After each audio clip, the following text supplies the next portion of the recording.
Hi friends, welcome back to my channel. ఈ స్టోరీకి writer SNMR Sridhar గారండి. శ్రీధర్ గారి అన్ని స్టోరీస్ కి కాపీరైట్స్ వర్తిస్తాయి. ఆయన పర్మిషన్ లేకుండా యూట్యూబ్ లోనే కాదు మరే ఇతర సోషల్ మీడియా నెట్వర్క్ లో కూడా ఆయన స్టోరీస్ ని అప్లోడ్ చేయడానికి వీల్లేదు. దయచేసి అలా చేయకండి ఫ్రెండ్స్. అలా చేస్తే లీగల్ గా చాలా ప్రాబ్లమ్స్ ఫేస్ చేయాల్సి వస్తుంది. అలానే ఈ స్టోరీస్ చదువుతున్న వాళ్ళైనా వింటున్న వాళ్ళైనా మీరు మరే ఛానల్లోనైనా శ్రీధర్ గారి స్టోరీస్ ని చూసినట్లయితే వెంటనే నాకు కామెంట్ బాక్స్ లో మెసేజ్ చేయండి. ఇది పూర్తిగా రైటర్ గారి ఛానల్ అండి. కేవలం ఆయన స్టోరీస్ మాత్రమే ఇందులో కానీ కొంతమంది పేర్లు మార్చి వేరే ఛానల్స్ లో ఆయన స్టోరీస్ ని అప్లోడ్ చేస్తున్నారు. మీరు అలా చూసినట్లయితే నాకు మెసేజ్ చేయండి. ఇక లేట్ చేయకుండా వీడియోలోకి వెళ్ళిపోదాం ఫ్రెండ్స్. ఎస్ఎన్ఎంఆర్ శ్రీధర్ గారు రాసినటువంటి మనాభిరాముడు 203వ భాగం. తలలో పూలు సరిచేసుకుంటూ వెళ్తున్న మనుని అమాంతం చెయ్యి పట్టుకుని గదిలోకి లాగేసుకున్నాడు అభిరామ్. ఒక్కసారిగా ఎవరో పక్కకి లాగడంతో గట్టిగా అరవబోయేది కాస్త అభి తన చేత్తో ఆమె నోటిని మూసేసి గోడకి అదిమి పట్టుకోవడంతో తన అరుపు కాస్త మధ్యలోనే ఆగిపోయి కళ్ళు విప్పార్చి చూస్తుంది మను. ఎందుకే అలా అరుస్తావు? నిన్నిలా పట్టుకునే ధైర్యం ఎవరికుంది? నాకు తప్ప అంటుంటే అతని చేతిని విదిల్చి కొట్టి, నీకసలు బుద్ధుందా? పెళ్ళాన్నెవరన్నా ఇలా పక్కకు లాగుతారా? ఏం చేయను? నువ్వేమో మాటలు మానేసి మౌన యుద్ధం చేస్తున్నావు. అందరూ ఉన్నప్పుడు నీతో ఎలా గొడవ పడితే బాగోదు కదా, అందుకే ఇలా పక్కకి లాక్కొచ్చాను. అయినా నీకు ఆల్రెడీ చెప్పాను కదా, ఈరోజు నీ రూంలోకి కూడా రాను అంటూ వెళ్ళిపోతుంటే తన చేయి పట్టుకుని రౌండ్గా ఒకసారి తిప్పి కౌగిట్లోకి లాక్కున్నాడు అభిరామ్. ఎక్కడికే వెళ్లేది? నా నుండి తప్పించుకోవడం అంత తేలికనుకున్నావా? ఆల్రెడీ 2 రోజుల నుండి పస్తులు పెడుతున్నావు.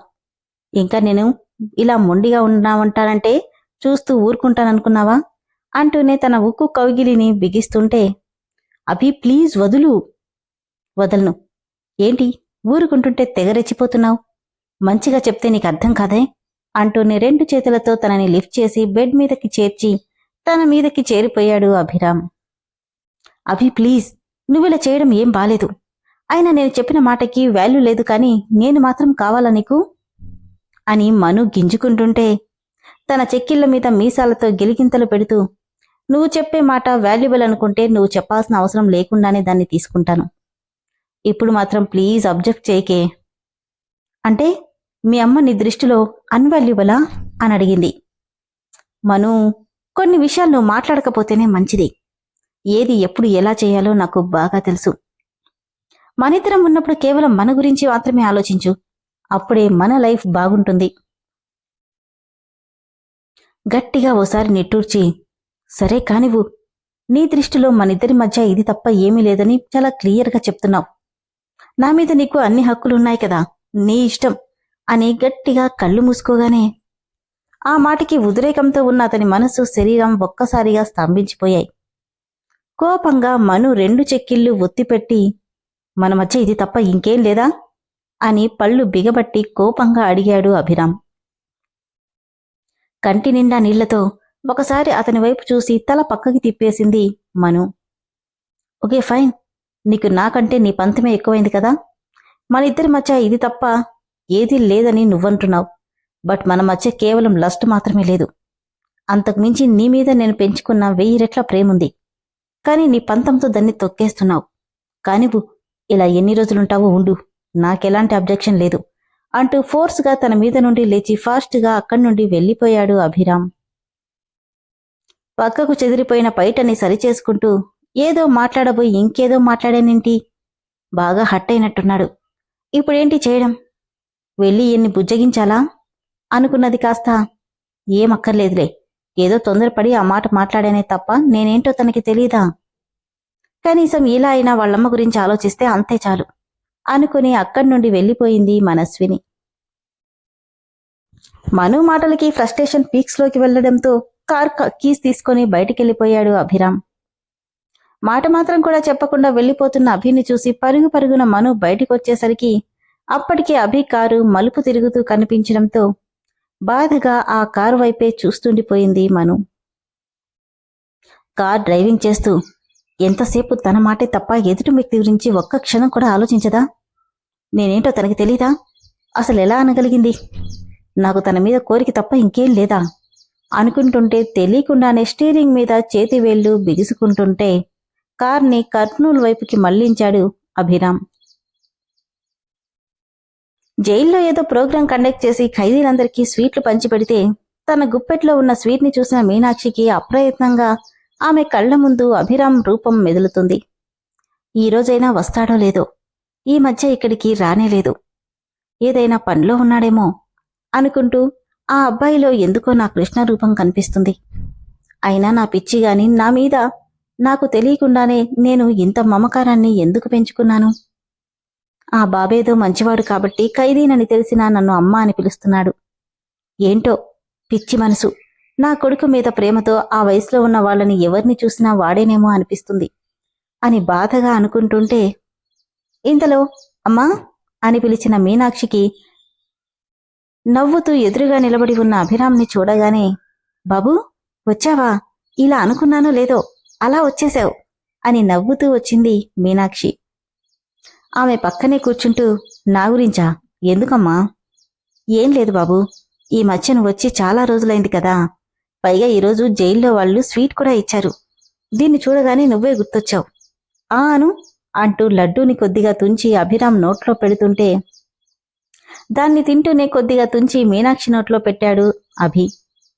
నాకొద్దు బాబు, నువ్వు తిను, నీకిస్తే నా కోసం ఆలోచించావు, అలాంటిది నీ కొద్దిగా కూడా పెట్టకూడదమ్మా అంటూనే మీనాక్షికి తినిపించి తన నడుం చుట్టూ చేతులేసి ఒళ్ళో పడుకున్నాడు అభిరామ్.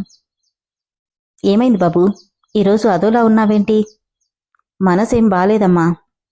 అభిరామ్ తల నిమురుతూ, ఏమైంది? ఏముంది, నీ కోడలికి నీ మీద ప్రేమ ఎక్కువై నన్నెన్ని మాటలంటుందో తెలుసా అని మనసులో అనుకుంటుంటే, ఏమైంది బాబూ? ఏం లేదమ్మా, మా ఆవిడతో చిన్న గొడవ పడేంతలా ఏం జరిగింది బాబూ? సర్లే, నీకిష్టం లేకపోతే చెప్పకు, కాని ఆలుమగల గొడవ తామరాకు మీద నీటి బొట్టులా ఉండాలి. చిన్న చిన్న అపార్థాలే గాలివానలా చుట్టుముడతాయి. దానికి నా జీవితమే ఒక ఉదాహరణ అంటుంటే నెమ్మదిగా పైకి లేచి, అమ్మా మీరేమనుకోకపోతే అసలేం జరిగింది? మీరెందుకు ఇన్నేళ్లుగా జైల్లో ఉన్నారు? మిమ్మల్ని చూడ్డానికి ఎందుకు ఎవరూ రావట్లేదు అని అడిగాడు అభిరామ్. అసలు ఆ రోజు ఏం జరిగిందో తెలుసుకోవాలని మీనాక్షి చేయి పట్టుకొని, చెప్పమ్మా అసలేం జరిగింది అని అభిరామ్ ఆప్యాయంగా అడుగుతుంటే, నాదొక దౌర్భాగ్యపు జీవితం బాబు, నా గతాన్ని తెలుసుకోకపోవడమే మంచిది, కాబట్టి అమ్మాయితో ఎక్కువ గొడవ పడకుండా నువ్వే వెళ్ళి బుజ్జగించు. నవ్వి, నువ్వు చెప్పాక చేయకుండా ఉంటానా? తప్పకుండా, ఇక్కడ 2 రోజులు పనుంది, చూసుకొని వెళ్తాను. నువ్వు 2 రోజులు ఇక్కడే ఉంటావా అని సంతోషంగా అడిగింది మీనాక్షి. అవునమ్మా, ఇక్కడే పనుంది, మొత్తంగా నీ దగ్గరే ఉంటాను.